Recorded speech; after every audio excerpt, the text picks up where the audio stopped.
as long as humanity has existed, we have looked to the skies with wonder. Ancient civilizations, from the Sumerians and Egyptians to the Mayans, have passed down stories of gods descending from the heavens, wielding immense power and imparting sacred knowledge. These beings were often described as shining, otherworldly, and possessing abilities beyond human comprehension. But what if these stories were not just myths or allegories? What if they were attempts to document real encounters with something not of this world? The Bible, one of the most influential and scrutinized texts in human history, is filled with similar stories, accounts of divine visitations, celestial messengers, and encounters with powerful entities. While many theologians interpret these encounters as purely spiritual or metaphorical, others propose a more controversial theory, that some of these biblical events could be descriptions of contact with extraterrestrial beings. Could the visions of the prophets, the fiery chariots, and the mysterious sons of God be evidence of ancient alien encounters? And if so, why have these interpretations been largely dismissed or ignored? One of the most compelling biblical accounts often cited in discussions about ancient aliens is Ezekiel's vision. In Ezekiel 1, the prophet describes witnessing a surreal scene, a massive, radiant structure descending from the sky, surrounded by wheels within wheels, covered in eyes, and accompanied by beings that gleamed like burnished metal. This vision, traditionally interpreted as a divine revelation, has left scholars and theorists puzzled for centuries. To modern eyes, the description bears a striking resemblance to what we might call a spacecraft, complete with advanced technology far beyond the understanding of ancient civilizations. But Ezekiel's vision is just the beginning. Throughout the Old Testament, we find numerous references to heavenly messengers, chariots of fire, and beings who descend from the sky to interact with humanity. The book of Genesis contains one of the most mysterious and debated passages in biblical history, the story of the Nephilim. Genesis 6:1-4 describes a time when the sons of God took the daughters of men as wives, producing offspring known as the Nephilim. These beings were said to be giants, mighty and renowned. But who were the sons of God?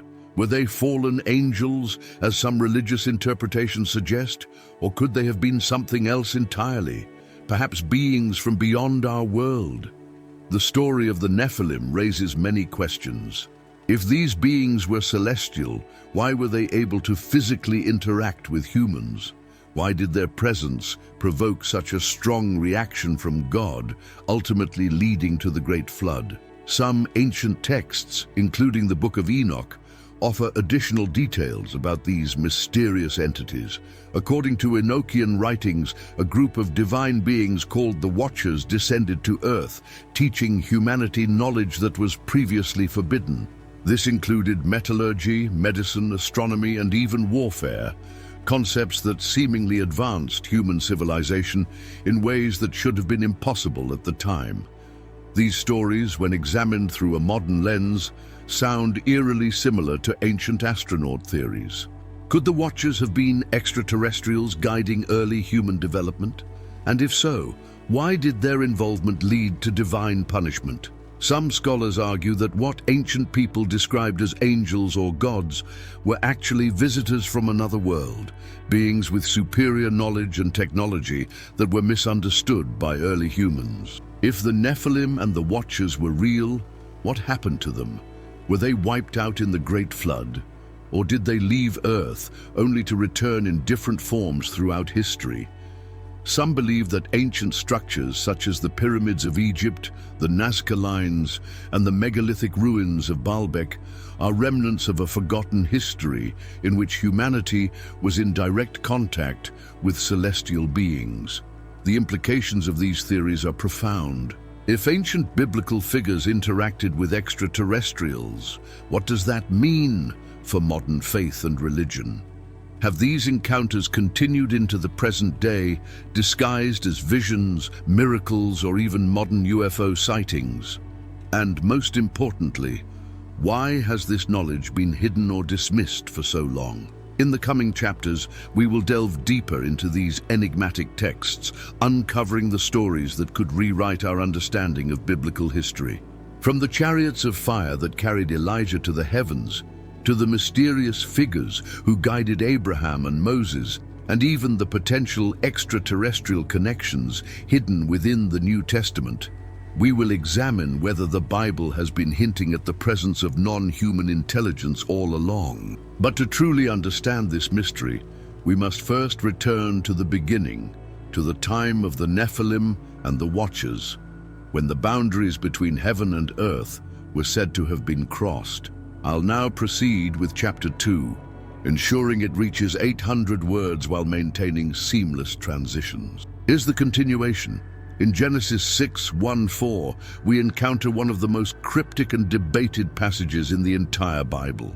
When men began to multiply on the face of the land, and daughters were born to them, the sons of God saw that the daughters of men were attractive, and they took as their wives any they chose. The Nephilim were on the earth in those days, and also afterward, when the sons of God came into the daughters of men, and they bore children to them. These were the mighty men who were of old, the men of renown. This passage presents more questions than answers. Who were these sons of God? What exactly were the Nephilim? Why did their existence provoke such a drastic response from God, culminating in the Great Flood? Traditionally, many religious interpretations claim that the sons of God were fallen angels who defied divine law by interbreeding with human women. But others propose a different theory, one that aligns with the concept of extraterrestrial visitation. What if these heavenly beings were in fact highly advanced entities who came from beyond our world? The Book of Enoch, a text excluded from the biblical canon but highly regarded in ancient Jewish traditions, provides further details about these events. According to Enoch, a group of celestial beings known as the Watchers descended upon Mount Hermon, choosing to interact with humanity directly. Led by a powerful figure named Shemihaza, the Watchers shared knowledge that humans had never possessed before: secrets of the cosmos, metallurgy, medicine, weapon-making, and even the art of writing. At first glance, this might seem like a benevolent act. But according to Enoch, this knowledge corrupted humanity, leading to violence, chaos, and ultimately divine wrath. The Nephilim, the offspring of the Watchers and human women, were described as giant beings of immense strength and intelligence, feared by humans and even by the gods. Some ancient texts suggest that the Nephilim were responsible for some of the megalithic structures that still baffle archaeologists today. The Cyclopean walls of Peru, the impossibly large stone blocks of Baalbek, and even the Great Pyramids of Egypt are often cited as possible remnants of their lost civilization. If these beings were part divine, part mortal, could they have possessed knowledge that far surpassed that of ordinary humans? One of the most compelling arguments for the extraterrestrial interpretation of the Watchers is the sheer similarity between their story and myths found across other ancient civilizations. In Sumerian texts, the Anunnaki are described as gods from the heavens who descended to earth and guided humanity. In Hindu mythology, the Vedic gods travel in vimanas, flying chariots that resemble descriptions of spacecraft. In Mesoamerican traditions, the god Quetzalcoatl is depicted as a bearded, white-skinned figure who descended from the stars and taught civilization to the Aztecs. Could all these legends be different cultural interpretations of the same historical event? An event in which non-human intelligences played a role in shaping early human societies. Another question arises. If the Watchers were indeed extraterrestrials, what happened to them? The Book of Enoch states that after the corruption of humanity reached its peak, God ordered the destruction of the Nephilim and their celestial fathers.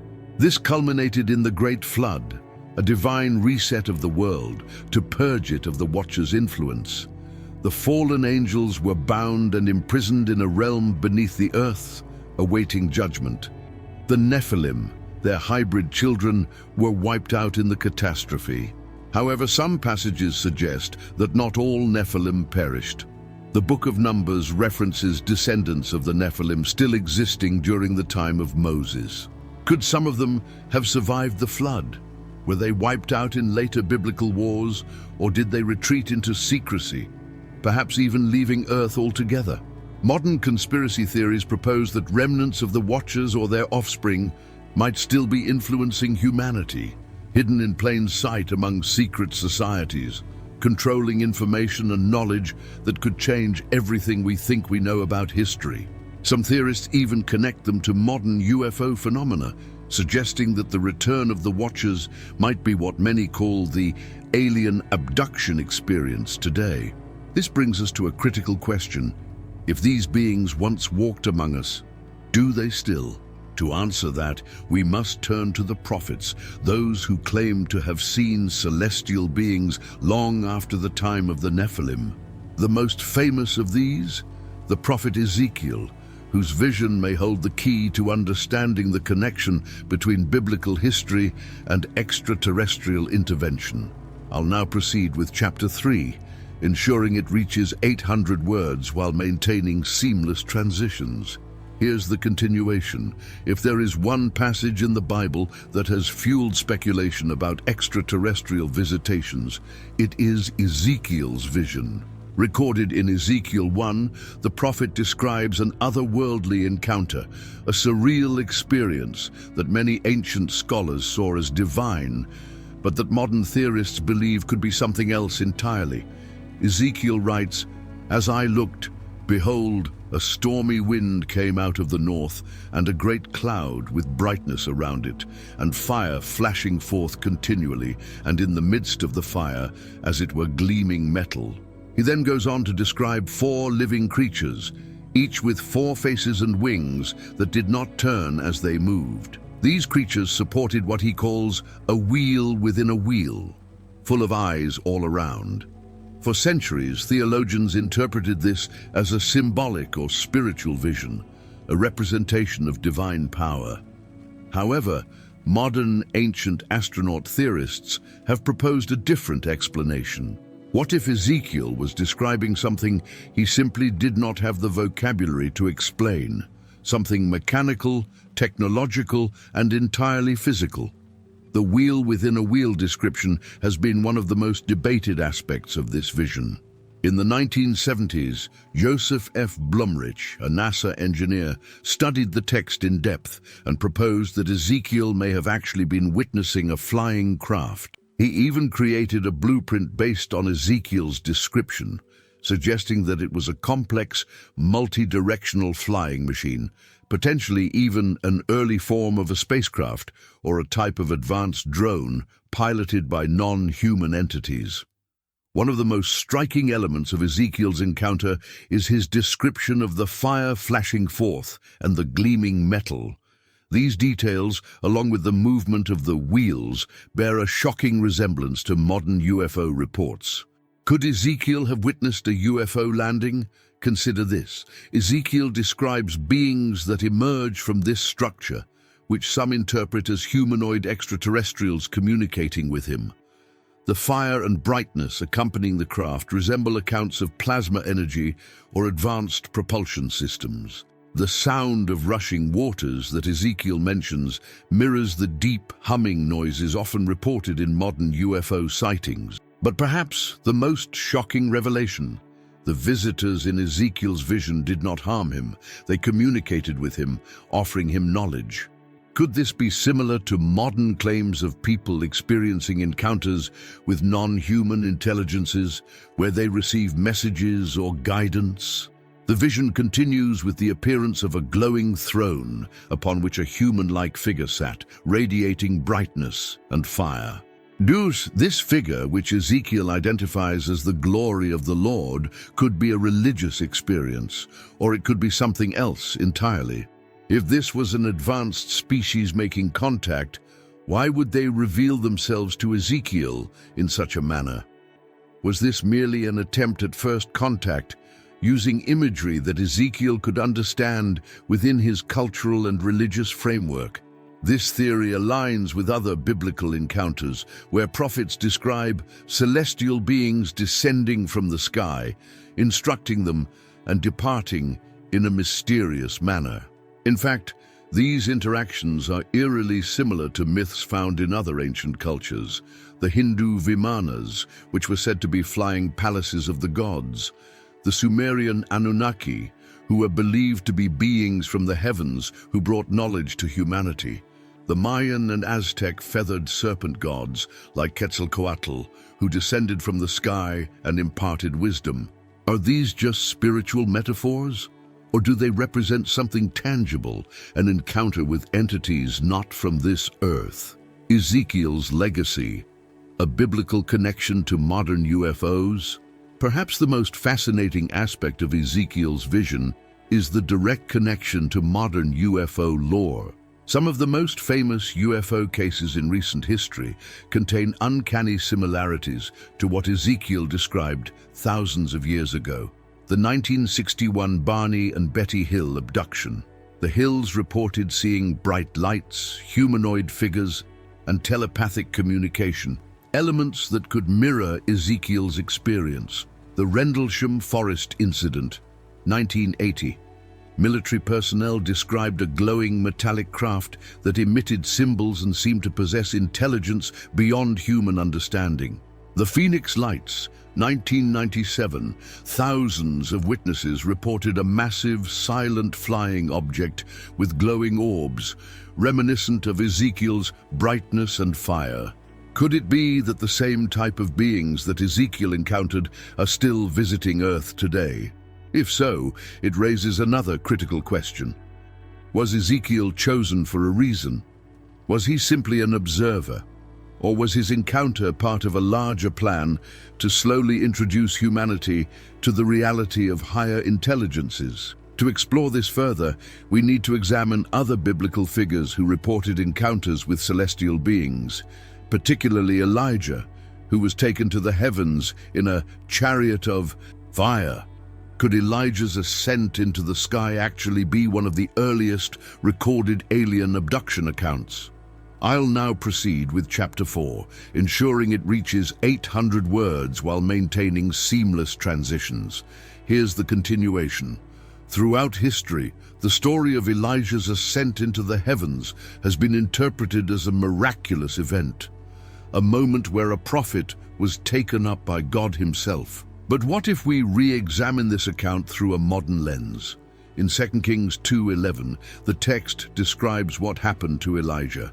As they were walking along and talking together, suddenly a chariot of fire and horses of fire appeared and separated the two of them, and Elijah went up to heaven in a whirlwind. This passage has been one of the most mysterious in biblical literature. Unlike other prophets, Elijah does not die. He is simply taken away, never to be seen again. The chariot of fire, an advanced craft. If we were to describe a UFO encounter using only the words available to someone in the ancient world, how different would it be from what Elijah's followers recorded? Consider the key details in this account. A chariot of fire. Could this be a flying craft, emitting bright lights or energy that appeared like flames to the observers? Horses of fire. In ancient times, any fast-moving object would be compared to a horse, the fastest mode of travel they knew. Were these horses actually thrusters or propulsion systems? A whirlwind. This suggests a rotating or lifting force, similar to modern descriptions of anti-gravity technology. Elijah was taken, not killed. Unlike other prophets who died and were buried, Elijah was simply removed from Earth.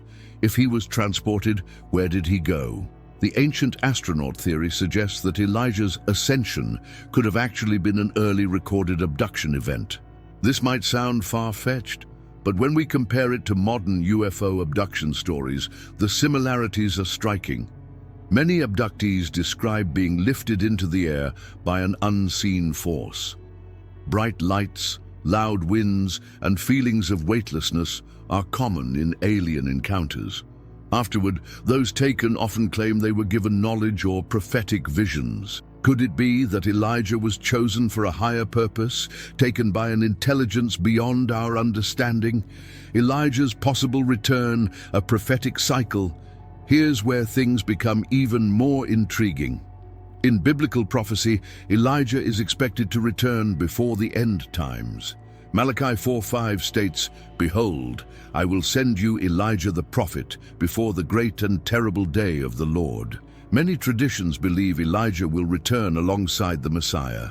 Some even suggest that John the Baptist was a reincarnation of Elijah. But if Elijah never died, what does this mean? If Elijah was taken by a higher intelligence, could his return indicate a future moment of contact between humanity and celestial beings once more? Perhaps, like other alleged abductees, Elijah was being prepared for a time when humanity would be ready to understand the truth. Connections to other ancient sky departures. Elijah's story is not unique. Other cultures also speak of great figures being taken to the skies. The Sumerians wrote of their gods, the Anunnaki, who descended from the heavens and sometimes took humans with them. The Mayans and Aztecs described their deities, such as Quetzalcoatl, as figures who left Earth but promised to return one day. The Book of Enoch, another controversial ancient text, tells of angels who took Enoch into the heavens, where he received divine knowledge. Could Elijah have been taken to a celestial realm? Some scholars argue that Elijah's chariot of fire represents a spiritual journey, not a physical one. But what if the two ideas are actually connected? Could celestial realms, described in ancient texts, actually refer to other planets, dimensions, or even extraterrestrial civilizations? If so, was Elijah taken to a place beyond Earth where he was taught hidden wisdom meant to be revealed later? If we examine biblical encounters like this with an open mind, the implications are staggering. The question that changes everything. If Elijah was truly taken by an advanced, non-human intelligence, it forces us to rethink our entire understanding of biblical miracles. Were these encounters divine interventions, or were they carefully planned interactions by an advanced species? If they happened in the past, are they still happening today? And most importantly, what does this mean for humanity's future? To answer this, we must examine one of the most shocking biblical events, the Nephilim, the mysterious giants mentioned in Genesis 6. Were they simply fallen angels? Or could they have been hybrid beings, part human, part extraterrestrial? I'll now proceed with Chapter 5, ensuring it reaches 800 words while maintaining seamless transitions. Here's the continuation. Few passages in the Bible are as mysterious and controversial as Genesis 6:1-4. When human beings began to increase in number on the earth and daughters were born to them, the sons of God saw that the daughters of humans were beautiful, and they married any of them they chose. The Nephilim were on the earth in those days, and also afterward, when the sons of God went to the daughters of humans and had children by them. They were the heroes of old, men of renown. Were the Nephilim, a race of giants born from the union of the sons of God and human women, have sparked countless debates among scholars, religious thinkers, and even UFO theorists. Who were these mysterious beings, and why were they wiped out in the Great Flood? Theory 1. The Nephilim as the offspring of angels and humans. The traditional biblical interpretation suggests that the sons of God were fallen angels, celestial beings who rebelled against divine order. Supporting evidence for this view comes from the Book of Enoch, an apocryphal text that expands on the Genesis account. It tells of Watchers, a group of angels who descended to earth and taught humans forbidden knowledge.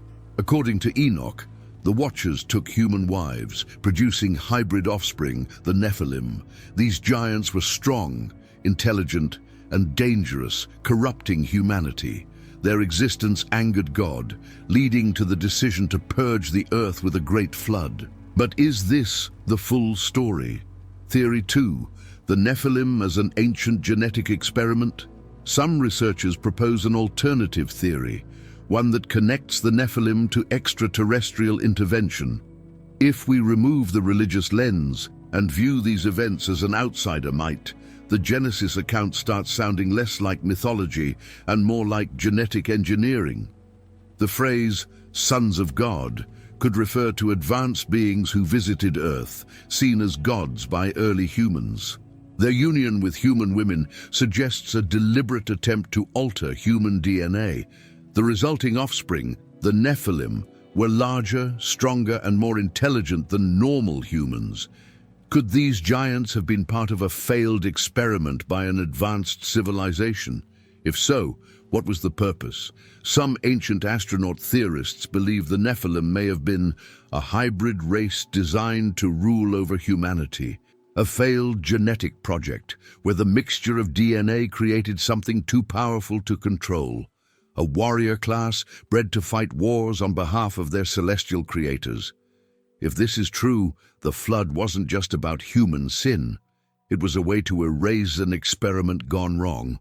The flood as an attempt to reset humanity. Many ancient cultures have flood myths, stories of a great cataclysm that wiped out an advanced civilization. In Mesopotamian mythology, the Epic of Gilgamesh describes a global flood caused by the gods. In Hindu mythology, the story of Manu resembles Noah's Ark narrative. The Mayan Popol Vuh tells of a time when the gods destroyed their own creation because humans gained too much knowledge. The common theme, a reset event. What if these ancient stories describe a time when an advanced civilization attempted to restart human evolution? Did the flood eliminate the Nephilim, ensuring only pure humans remained? Was there a deeper reason for preserving Noah and his family? Did someone, or something, intervene in human history to prevent their spread into the future? Where did the Nephilim go? Despite the flood, the Bible suggests the Nephilim did not completely disappear. Numbers 13:33 states, "We saw the Nephilim there, the descendants of Anak come from the Nephilim. We seemed like grasshoppers in our own eyes, and we looked the same to them." This verse raises major questions. If the flood wiped out the Nephilim, how did they return? Were there hidden survivors? Or did their creators return, reintroducing their genetic material? This leads us to one final, mind-blowing possibility. Are the Nephilim still among us? There are countless myths about giants, demigods, and other hybrid beings throughout history. The Anunnaki in Sumerian texts were said to be giant beings who ruled over humans. Ancient Greece spoke of titans, superhuman figures who predated the gods. In Native American legends, red-haired giants were said to roam the Americas. Some researchers even speculate that certain bloodlines today could carry remnants of Nephilim DNA. The Rh-negative blood type is sometimes linked to non-human origins. Genetic anomalies in height and strength raise questions about ancient hybrid ancestry. Certain secret societies and royal bloodlines claim divine or celestial origins. If the Nephilim were real, could their descendants still walk among us today? And if they do, what is their purpose? To answer that, we must go even deeper into one of the most controversial biblical encounters, the mystery of Ezekiel's vision. Was it divine revelation, or could it have been the most detailed description of an extraterrestrial encounter in history? I'll now proceed with Chapter 6, ensuring it reaches 800 words while maintaining seamless transitions. Here's the continuation. Few biblical passages are as bizarre and visually striking as the vision of the prophet Ezekiel. Found in Ezekiel 1:4-28, this account describes a mysterious flying object, one that has left scholars, theologians, and even UFO researchers debating its true meaning for centuries. Ezekiel's description begins with a storm cloud, but what emerges from it is unlike anything seen in traditional biblical texts. "I looked, and I saw a windstorm coming out of the north. an immense cloud with flashing lightning and surrounded by brilliant light. The center of the fire looked like glowing metal, and in the fire was what looked like 4 living creatures. What did Ezekiel actually see? Was it a divine vision, a symbolic representation, or something far more literal, an actual craft of non-human origin? Traditional interpretation, a vision of God's glory. Mainstream theology interprets Ezekiel's vision as a powerful manifestation of God's presence. The wheels within wheels are seen as celestial chariots, symbols of divine power. The 4-faced creatures represent different aspects of creation. The flashing lights and metallic glow symbolize God's majesty and otherworldly nature. But what if Ezekiel wasn't trying to describe a symbolic vision? What if he was attempting to describe something he didn't fully understand, using the limited vocabulary of his time? A modern perspective. Was Ezekiel describing a spaceship? When we analyze Ezekiel's vision from a modern technological standpoint, his description becomes eerily similar to accounts of UFO encounters, the windstorm and fire. Many modern UFO sightings describe crafts emerging from the clouds, often accompanied by flashes of light. The fire that looked like glowing metal is strikingly similar to metallic UFOs observed with luminescent auras. The 4 living creatures Ezekiel saw 4 beings with faces of a lion, an ox, an eagle, and a human. Could this be an attempt to describe humanoid extraterrestrials with strange helmets or multiple features? The wheels within wheels.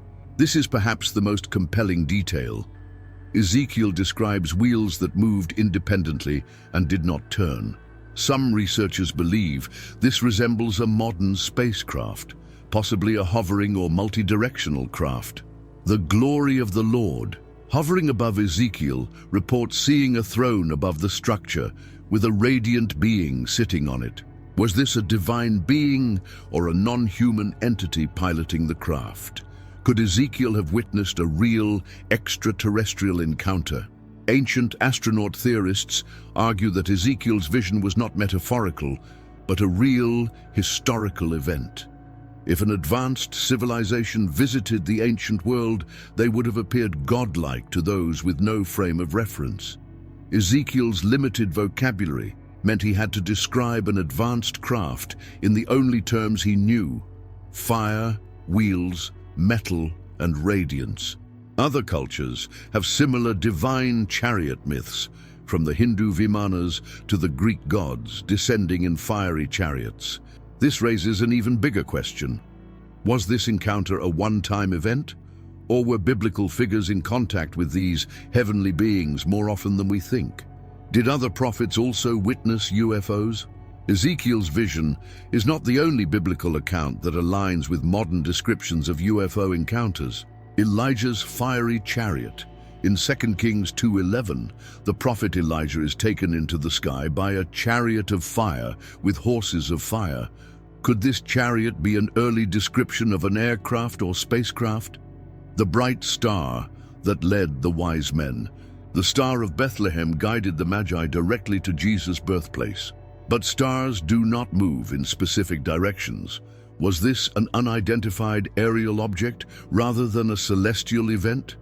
Moses and the pillar of cloud. During the Exodus, Moses and the Israelites were guided by a pillar of cloud by day and fire by night. Exodus 13:21. This exactly describes modern UFO sightings, where crafts are observed changing from a bright light to a metallic object. Could these divine interventions have actually been extraterrestrial interactions? Implications. Were biblical encounters part of a greater plan? If Ezekiel's vision was not just a metaphor, but a real event, it forces us to rethink the origins of religious experiences. Were biblical prophets chosen because of their ability to perceive and communicate with these higher beings? Did early civilizations mistake advanced technology for divine power? If these encounters happened in the past, could they still be happening today? This brings us to one final and unsettling question. Are they still watching us? UFO reports have increased dramatically in recent years. Governments are finally admitting that they have been studying unidentified aerial phenomena, UAPs, for decades. In 2020, the US Department of Defense declassified Navy UFO footage showing craft moving in ways beyond known physics. In 2023, a whistleblower revealed evidence of non-human biologics in US possession. Thousands of witnesses, including pilots, military personnel, and civilians, report encounters eerily similar to Ezekiel's vision. Could it be that these beings never left? What if the encounters recorded in the Bible were part of a long-term interaction between humanity and another civilization? What if the knowledge given to biblical figures like Ezekiel, Moses, and Elijah was not supernatural revelation, but information from an advanced species guiding human progress? To answer this, we must go back to one of the most mysterious books of the Bible, a text that many believe holds the key to human origins and the hidden history of divine encounters, the Book of Enoch. I'll now proceed with chapter 7, ensuring it reaches 800 words while maintaining seamless transitions. Here's the continuation. Among all the ancient texts that suggest a deeper connection between the Bible and extraterrestrial beings, few are as controversial and enigmatic as the Book of Enoch. This ancient text, excluded from most biblical canons, contains astonishing descriptions of celestial beings, their interactions with humanity, and even their punishment for revealing divine knowledge to mankind. But why was this book removed from the Bible? What hidden truths does it contain about humanity's origins and possible connections to non-human entities? Enoch, the prophet who walked with the Watchers. Unlike most biblical figures, Enoch's fate was unique. Genesis 5:24 states, "And Enoch walked with God, and he was not, for God took him." But what does it mean that God took him? Unlike Moses, Elijah, or even Jesus, Enoch never died. He was physically removed from earth. The Book of Enoch expands on this mystery, revealing that he was taken into the heavens, where he interacted with divine beings called the Watchers. Who were the Watchers? Angels? Or something else? The Watchers were described as beings from the heavens who descended to earth and interacted with humans. Some interpret them as angels, but their actions suggest a more complex identity. These beings taught humanity astronomy, agriculture, metallurgy, and even the secrets of the stars. If this sounds familiar, it's because many ancient cultures, from the Sumerians to the Mayans, speak of gods who descended from the heavens to educate early civilizations. But here's where things take a darker turn. The Forbidden Union, the Watchers, and the Nephilim. One of the most shocking claims in the Book of Enoch is that the Watchers not only descended to earth, but also interbred with human women. Genesis 6:4 briefly references this event. The Nephilim were on the earth in those days, and also afterward, when the sons of God went to the daughters of men and had children by them. But the Book of Enoch goes much deeper. The Watchers defied divine laws and took human women as their wives. Their offspring, the Nephilim, were described as giants, warriors, and beings of great power.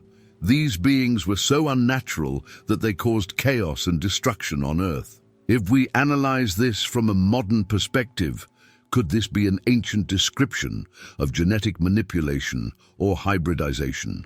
Were the Watchers exiled extraterrestrials? Many researchers who study ancient astronaut theory believe that the Watchers were not fallen angels, but rather a rogue group of extraterrestrials. The genetic experiments they conducted with humans mirror modern discussions about alien abduction and hybrid programs.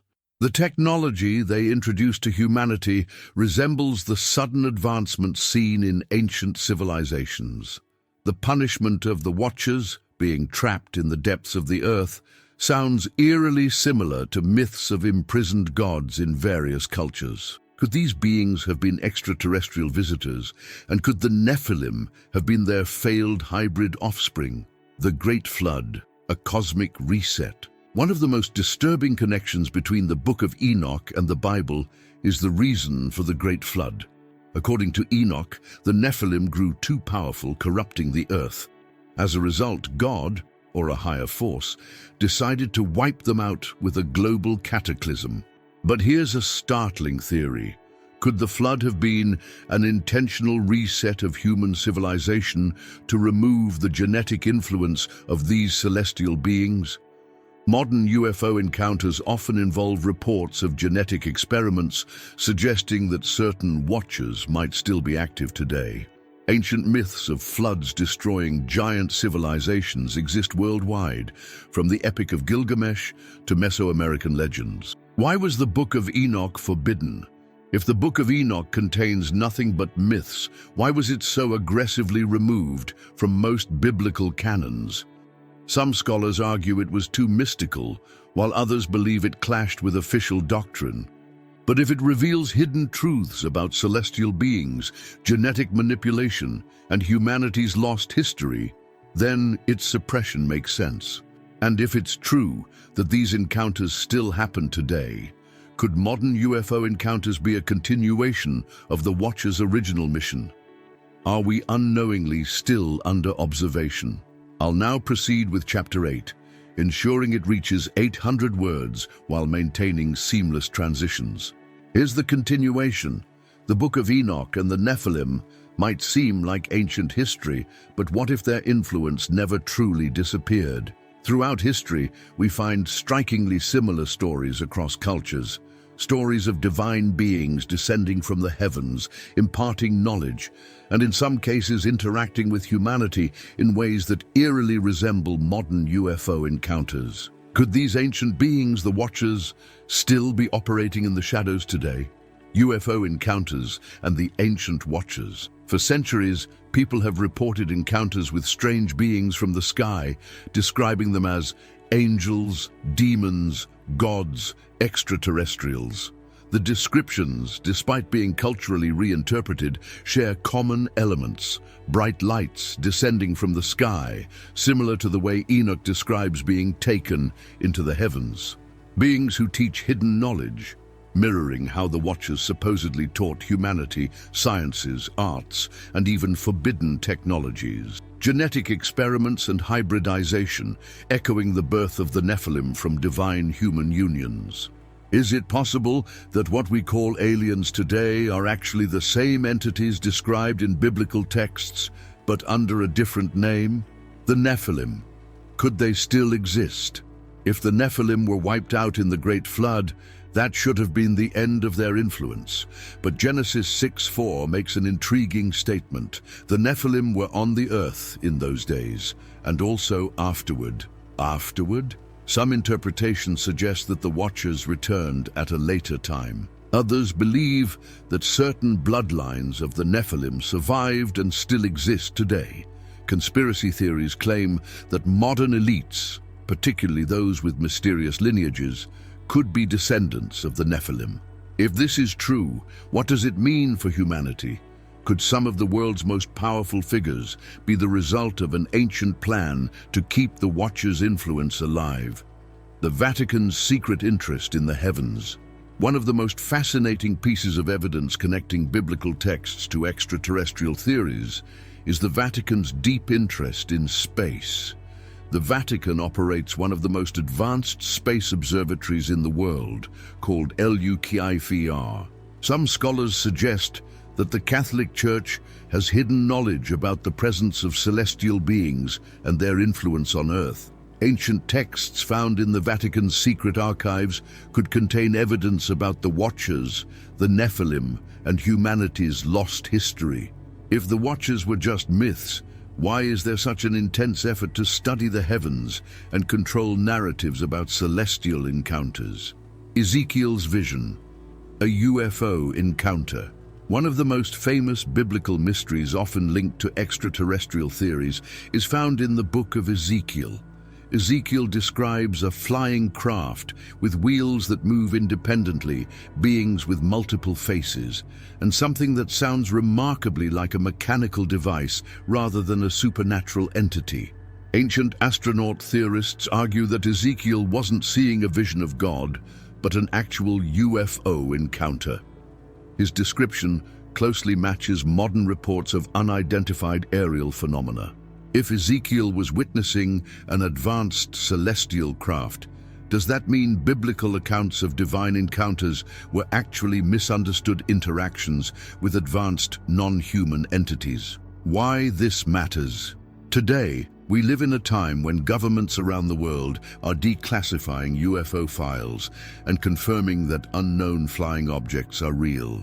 If the Book of Enoch, Genesis, and Ezekiel were all describing the same phenomena that we are only now beginning to acknowledge, if governments, religious institutions, and secret organizations have worked to suppress these revelations for centuries, if there is still an active presence of the Watchers influencing human progress, technology, and belief systems, then we are on the edge of one of the greatest revelations in human history. The ultimate question: are we being prepared for something? Governments are suddenly more open about UFOs. The Vatican is more involved in astronomical research than ever before. And ancient texts like the Book of Enoch are being re-evaluated for their potential hidden meanings. Could this mean that we are being slowly conditioned for disclosure? Could it be that the Watchers never left and they are preparing to reveal themselves once again? What do you think?